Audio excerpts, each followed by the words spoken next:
Olá a todos e a todas. Eu vou falar um pouco hoje sobre neurociências e aprendizado.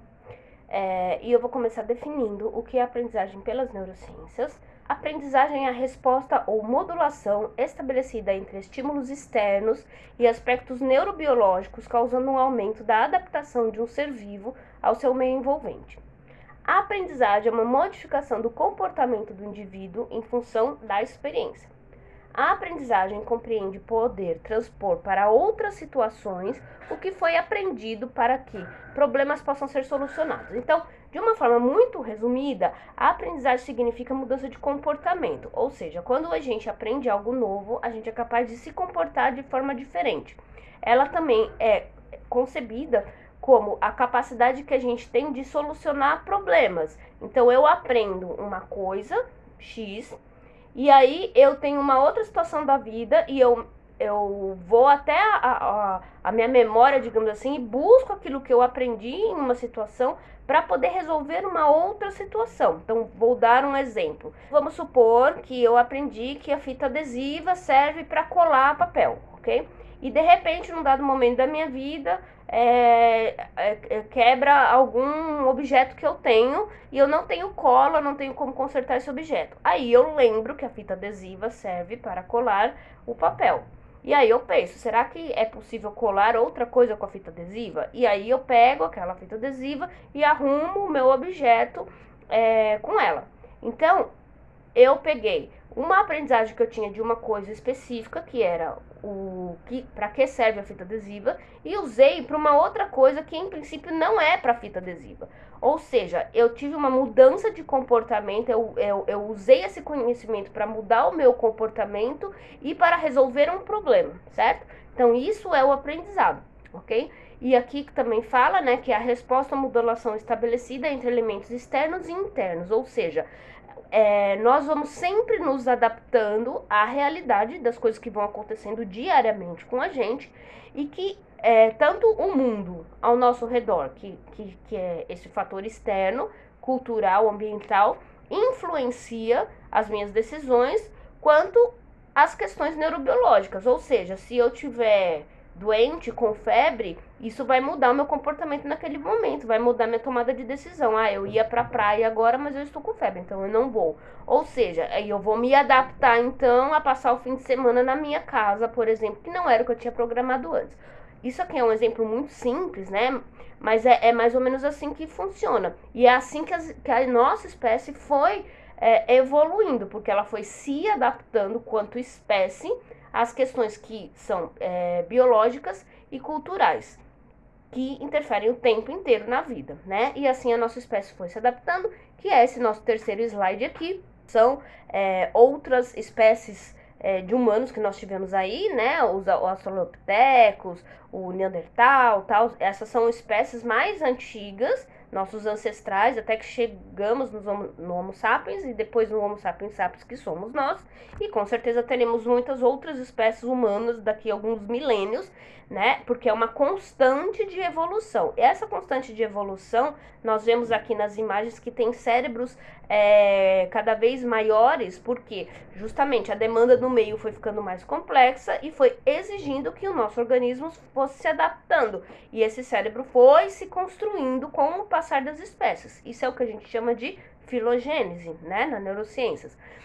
Só que essa adaptação, a gente tem que entender que ela vai ter sempre um fator que é biológico, que é genético, então, tem as questões do próprio organismo e vai ter sempre as questões que são ambientais, né? Então, vamos pensar em termos de espécie, aquela espécie X, pensando num ancestral nosso, né, o Homo sapiens, vivia numa região em que tinha muita comida, de repente teve uma seca absurda e secou toda a água, não tinha mais como produzir comida, não tinha mais como beber água, então eles tiveram que se adaptar, ou a sair de lá, ou a conseguir comida de outra forma, ou a comer coisas que eles não comiam antes, e isso faz com que o organismo se adapte. Então, de repente, o organismo não processava certos alimentos e que eles começaram a comer, e aí o organismo começa a ter que processar aquele alimento, e isso vai mudando geneticamente a estrutura da espécie, e assim vai para sempre,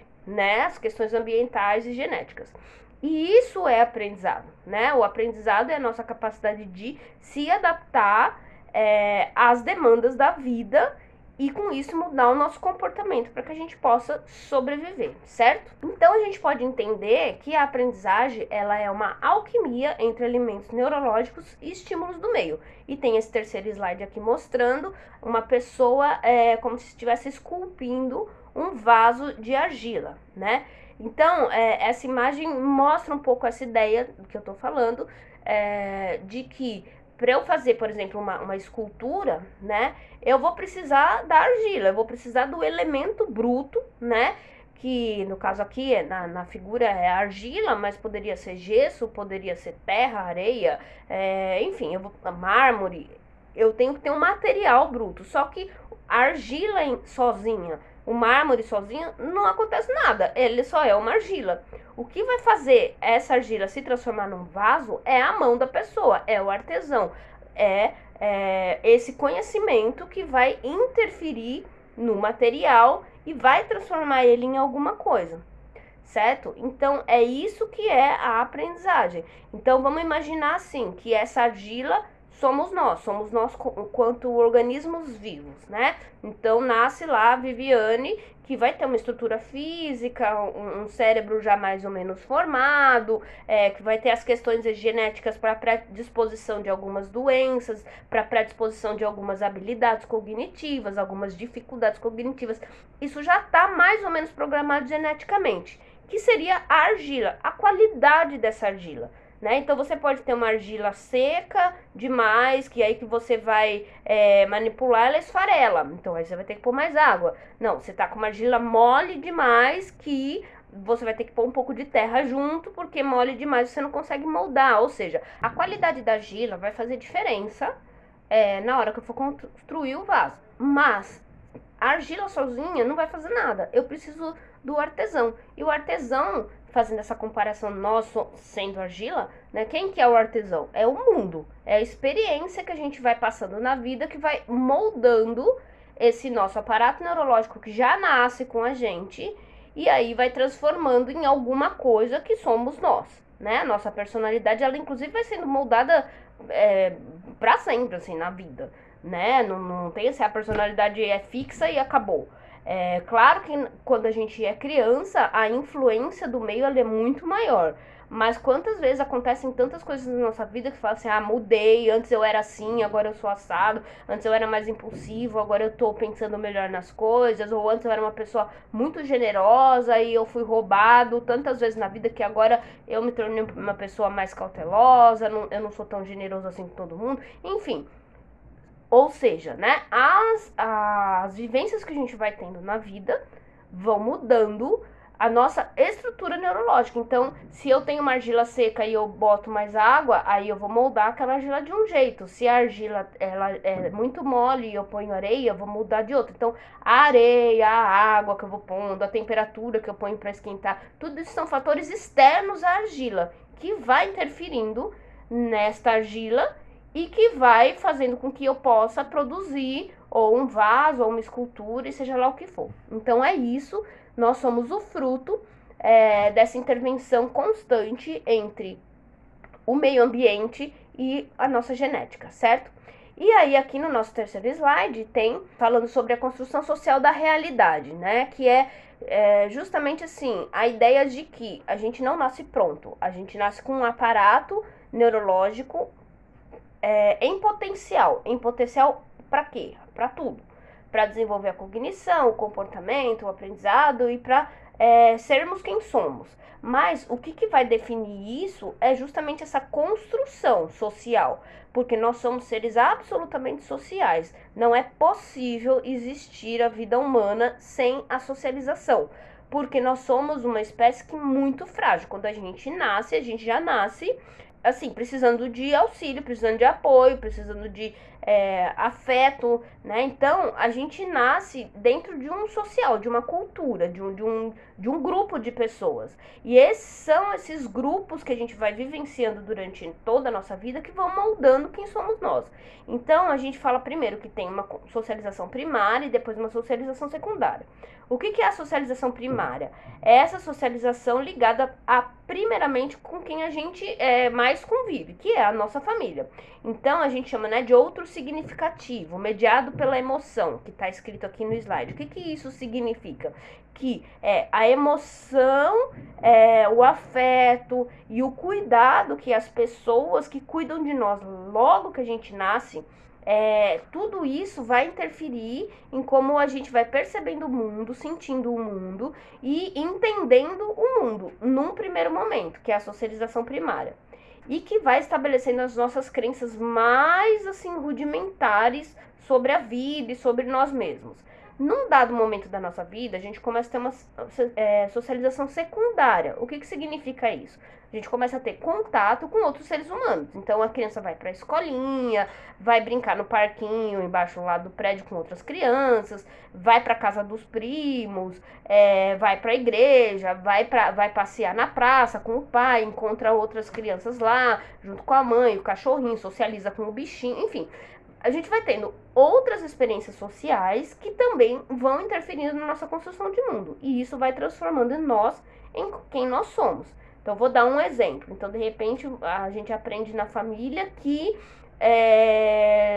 sei lá, eu nasci numa família em que a minha mãe teve muitos problemas com meu pai e me ensinou que desde pequena que a gente tem que ter muito medo de homem, porque homem é uma pessoa que pode ser muito perigosa e que a gente tem que ter um cuidado, enfim, porque ela teve essas experiências muito ruins. E aí o meu pai me abandonou, então eu cresço com aquela ideia de que assim, homem não presta, de que os pais abandonam seus filhos e de que essas pessoas são terríveis, enfim. Essa é uma crença que pode ser colocada na minha cabeça numa socialização primária daquelas pessoas que estão convivendo comigo. Só que aí, no momento que eu vou pra escolinha, eu começo a ver que tem vários pais muito legais que são presentes nas vidas de seus filhos.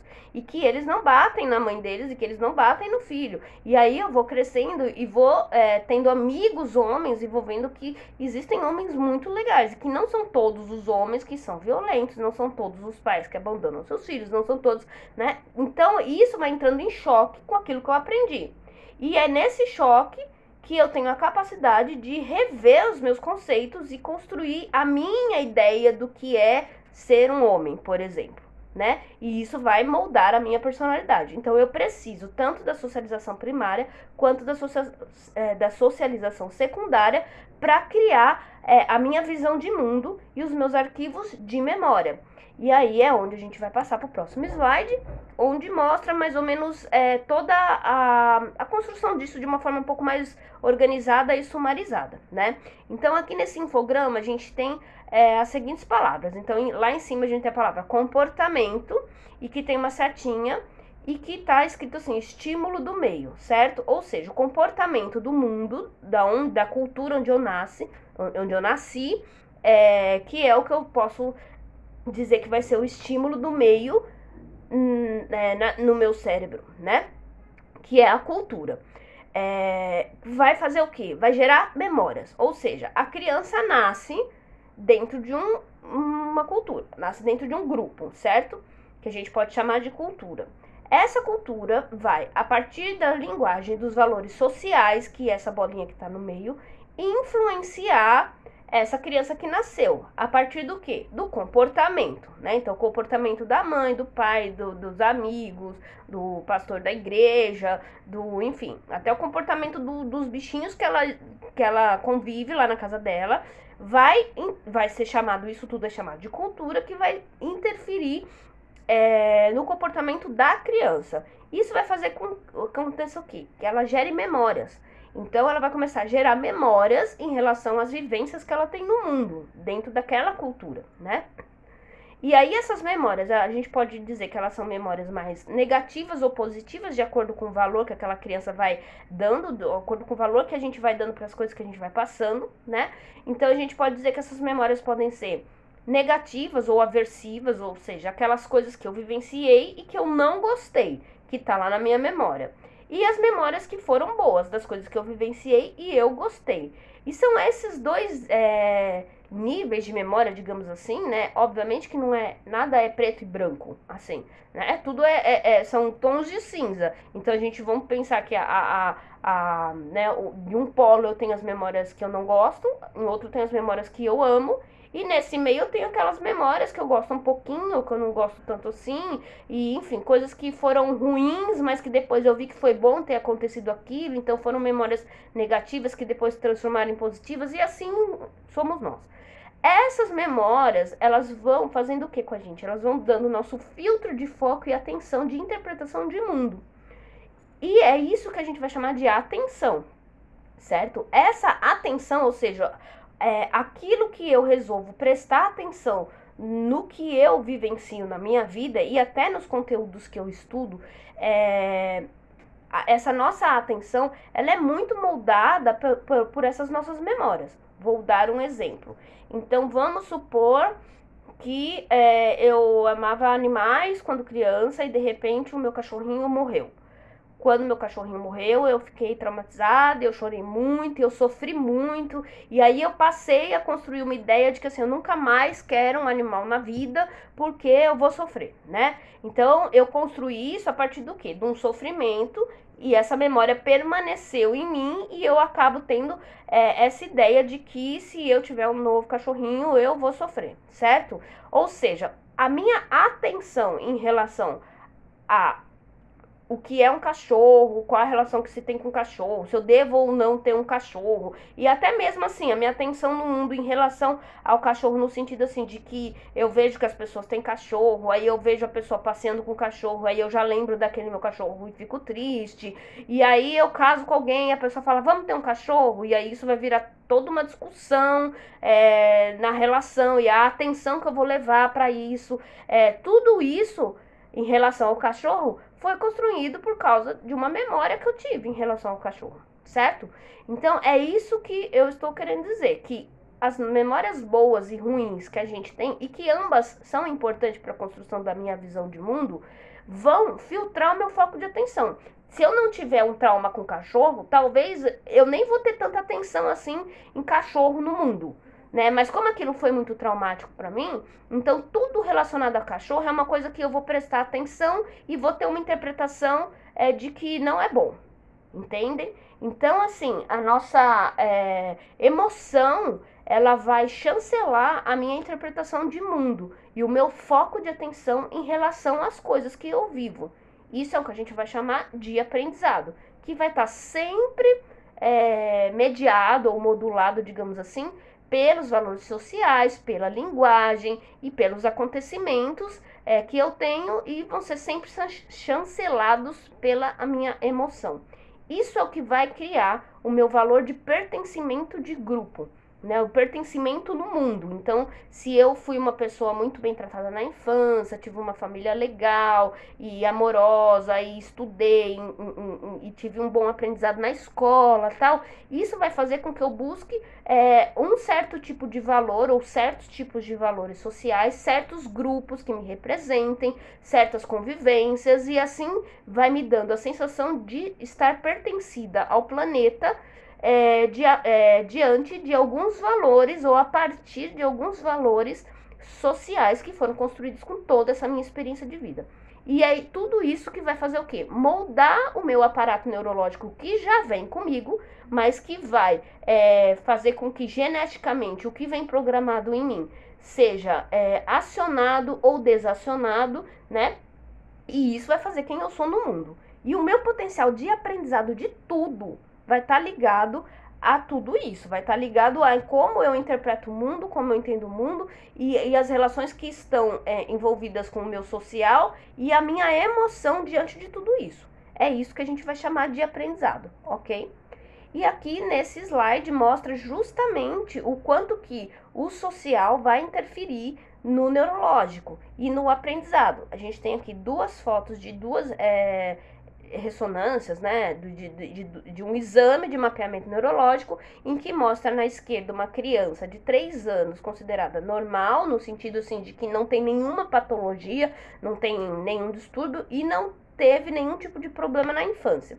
E do lado uma criança de 3 anos que foi emocionalmente negligenciada. Então, aquelas crianças que não comem direito na infância, que são desnutridas, que são desvalorizadas, muitas vezes que sofrem abuso sexual, abuso psicológico, né? Então, é uma criança de 3 anos, na mesma idade, com 2 cérebros absolutamente diferentes, de tamanhos diferentes e com estruturas que vão funcionar de forma totalmente diferente por conta da experiência do meio. Bem, então, chegando nesse slide aqui, que tem uma gangorra com um cérebro e um coração pendido tudo para um lado só, para mostrar justamente que o aprendizado depende de elementos cognitivos e emocionais, isso não é dissociado, né? E para que a minha cognição e a minha emoção se fundamente, se estruture e possam dialogar para eu poder aprender, eu dependo profundamente do social e do biológico.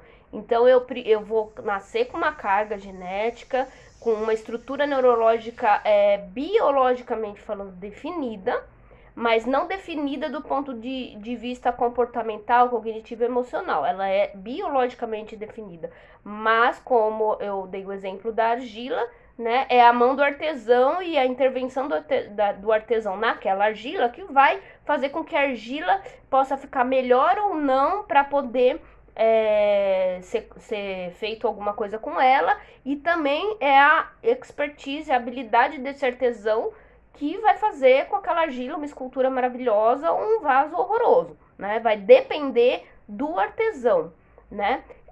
E esse artesão na nossa vida é praticamente todas as experiências que a gente tem, da hora que a gente é fecundado até a hora da nossa morte. Sempre nós vamos nos adaptar à realidade, nós vamos nos adaptar às vivências e toda a influência do meio vai fazer diferença na construção desse nosso aparato operacional, né, que a gente chama de sistema nervoso, para que a gente possa aprender desde comportamentos até conteúdos acadêmicos, né? Então, lembrando que aprendizado é mudança de comportamento e aprendizado é adaptação diante das demandas internas e externas do organismo, e a aprendizagem é a capacidade que a gente tem de resolver problemas, a capacidade que a gente tem de resolver problemas, de solucionar as questões que aparecem a partir dos arquivos de memória que nós temos, e esses arquivos de memória, eles vão sendo construídos a partir da nossa vivência, que é sempre dentro de um social, ou seja, o nosso cérebro ele é absolutamente social e a nossa aprendizagem é absolutamente social, que vai depender de um cognitivo e do emocional sempre. Era isso que eu queria falar para vocês, e aí eu queria ler aqui para encerrar, né, e agradecer uma citação que eu gosto muito do Rubem Alves, que fala: toda experiência de aprendizagem se inicia com uma experiência afetiva. É a fome que põe em funcionamento o aparelho pensador. Fome é afeto. O pensamento nasce do afeto, nasce da fome. Não confundir afeto com beijinhos e carinhos. Afeto, do latim affetare, quer dizer ir. Então é isso, né? O mundo nos afeta, o nosso biológico nos afeta, e esse afeto que a gente tem o tempo inteiro vai construindo quem somos nós e a nossa capacidade de aprendizagem, de um modo geral. Era isso que eu queria dizer, e muito obrigada, e até a próxima.